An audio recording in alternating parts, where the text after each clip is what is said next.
Hi, so my name is Jerome Touze. I'm one of the co-founders of WAYN.com, which stands for Where Are You Now? We're the largest travel and lifestyle media platform with 21 million members worldwide. Good afternoon. Thank you for joining Breaking Travel News today. We're here in Delhi, New Delhi, India, where you've just signed quite a significant new contract with a partner, India Today. Perhaps you could just tell us a little bit about that. Sure. So it's been a couple of months in the making, and so India Today Group is one of the largest media conglomerates in the country, with many publications, radio, TV presence, and we've been looking for a partner in India for some time because the community has about 4.3 million members now in the world out of the 21 million members that we've got. So we were sort of debating the idea of launching an office here and starting from scratch, or finding a partner on the ground which would help us to actually get into the market quite quickly. And so we've looked at the market, we've met many parties, and they were by far the best fit. And so we've been very excited to work with them for the last couple of weeks. And we're actually launching tonight the official website, so it's going to be called travelplus.wayn.com. So it's a bit of a white label, sort of fully branded Travel Plus portal. For the WAYN users, it means they're going to get more access to travel and lifestyle content, because you can imagine a media group like them have access to very rich content. And it's going to allow us to get straight into the market and have access to some of the advertising portfolio companies we've been working with for the last couple of years, and hopefully allowing us to scale a lot quicker. We were talking briefly before we turned the camera on. India is obviously a massive market. It's already one of the largest in the world, but only 10% of the population here is online. How do you see that developing over the next few years? Yeah, I mean, India and many other emerging markets have actually adopted the mobile technology a lot faster than obviously we have in the Western world, purely because the infrastructure on the internet were perhaps not there from the beginning, so they went straight into the mobile bandwagon. As far as we're concerned, we're seeing India clearly as one of the biggest markets. I mean, we think 2.5 years ago we had about 45,000 users. Today India is about 4.3 million. It's growing by a few thousand users every single day that join on the website. So we clearly want to tap into that. I mean, as you rightly said, 1.3 billion population, 10% of that only online, and they're already the third biggest internet population in the world. And that's only going to set to grow. If you look at the current economic climate right now, only a few are still experiencing growth, and you can argue that the growth that India is currently experiencing is probably actually not enough, given the growth that they already have from their population and aspiration, from their middle class, which is about 400 million out of the 1.3 billion.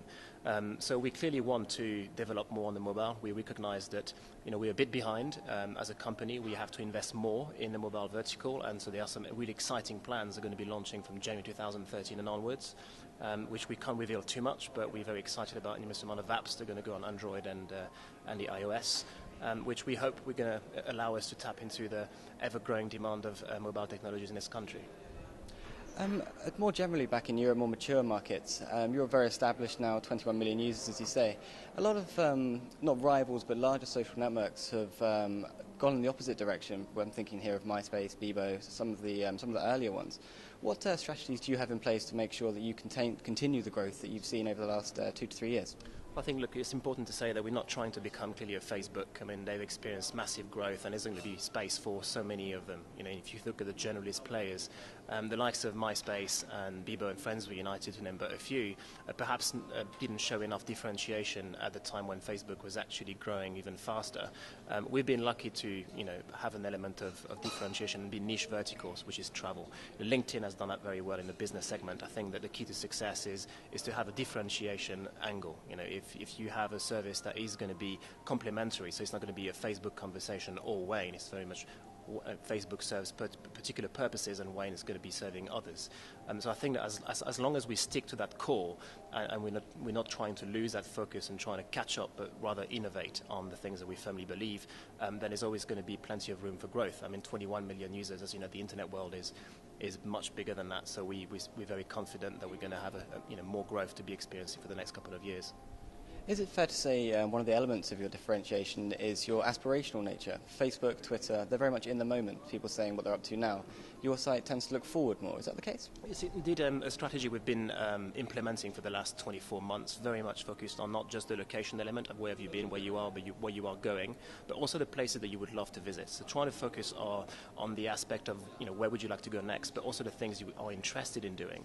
So if you think of travel as a funnel, WAYN would be right at the top of that funnel, which is is very much around, I haven't made a conscious decision of going to this location, but I'm thinking about it. And we're trying to project the users on the future, which is very much what we call intentions broadcasting.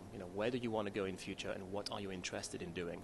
And it's for those reasons that the platform has been very well adopted for the likes of the tourism industry, because we are able, as a platform, to work with any airline or any hotel or even to tourism organization, tell them that we have a segment from a particular country, let's say 25,000 users from, let's say, London, that are interested to come to Delhi next month. And when they come to that location, they are interested in doing the following set of activities. And we know, particularly in the last 2 years, that the tourism industry has changed drastically in the way they promote themselves. It's not just about the location, it's about the activities and interest. So if, as a user, I want to go kite surfing, I'm going to have a selection of destinations where I can do that. I'm not going to be thinking, I can go to Egypt or South Africa. I'm going to say, where can I go in the world because I'm interested in doing that particular set of activity. And so the tourism industry has changed, and they're starting to recognize that social media is one of the ways in which they can actually exploit that. And this is why finally, in the 3 or 4 years we're bashing on the doors and trying to explain, look, social media is something you can't ignore. I think that conversation has passed and everyone recognized that it's clearly something that's part of the marketing agenda. Now it's more a question of how do we actually work social media, how do we make best use of that. And it's still something that hasn't necessarily been in every sort of CMO's mind, but we're getting to that education, it's happening, and now we work with 40 plus global tourist boards in the world, and it's an ever-growing proposition. And just to conclude then, you've been very successful, a very mature, established company now. You've been recognised by the World Travel Awards as an industry leader. How does it feel to have claimed that prize? Well, it's fantastic. I mean, I was not expecting at all. I mean, the email that we got, literally the nomination and then the vote as the winner, and we're very obviously thrilled and we feel very proud of having won this award, so we're very grateful for it. And I think it is a recognition of the work that we have been putting behind the scenes for the last 12 or 18 months, and there's more to come. We actually have a very big release coming out at the end of this year, which is going to come out probably more like the first week of January, just post-Christmas. We can't talk about it too much, but essentially a new UI.